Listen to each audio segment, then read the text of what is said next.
Parang andun pa rin yung iba na they kept on. Yes. Alam mo na yun. Pero kumusta ka ngayon? I'm very happy. I'm very happy. Very, very happy. Siguro diba yung sinasabi nga nila, after the storm, there's always a sunshine. May sunshine talaga.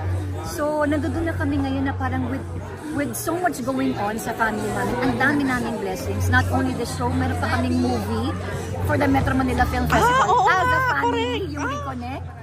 So, parang kaloka. Parang may time pa ba akong isipin yun? And like I said, I cannot please everybody. Even if I defend myself, even if sabihin kong, I'm not like that, I'm like this. Kung ayaw nilang maniwala, hindi sila maniniwala. But again, nandun na ako sa point ng buhay ko, mangalan na kayo. Basta kami, diba? Basta kami. Nagpapasalamat kami sa lahat na nagmamahalan sa nagtitiwala sa pamilya namin. So, ang importante naman yung kaming core family, nagkakaintindihan kami. Okay yung mga bata. Ay nako, sobrang happy. Sobrang happy. Si Ashley, okay siya sa'yo? I mean, of course. I love Ashley. I love Bakit? Anong meron kay Ashley na... Siguro kasi I've worked with her before. Okay ako sa kanya. Widow's Web. Okay. Widow's Web. Kami yung magkalaban doon. So, I know her. And, wala nung dinala siya ni Mavi sa amin, yung hi! Kasi syempre magkakilala na. Magkakilala kami. Alam ka naman formal pang nag-drive kami dati.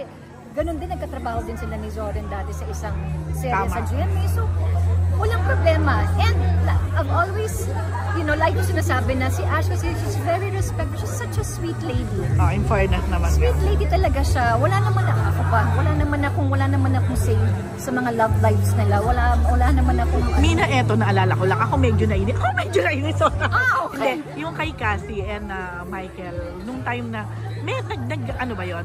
Nag-matter ba yun? Kasi parang bago pumasok ng PBB si Michael, parang ang dating, they were together. Pero pagdating sa PBB, parang ang dating kasi, he was denied. Actually, paano nyo to, pagdating kasi sa ganyan, diba, hindi kasi ako nakikialam sa personal nila buhay.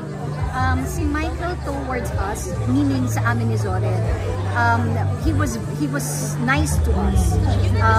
He was respectful to us. Wala akong masasabi. Me personally, sa amin ni Zoren, wala akong masasabi. With PBB, he's a young guy. He's a young guy and ayoko nang kasing pag-usapan kasi tapos na eh. And Cassie dealt with that already. Kumbaga, that's Cassie's, that's not my story to tell. But para sa akin, quiet na lang ako kasi nakapag-move on na tayo. And every time I see Michael, we're okay. Wala namang problema.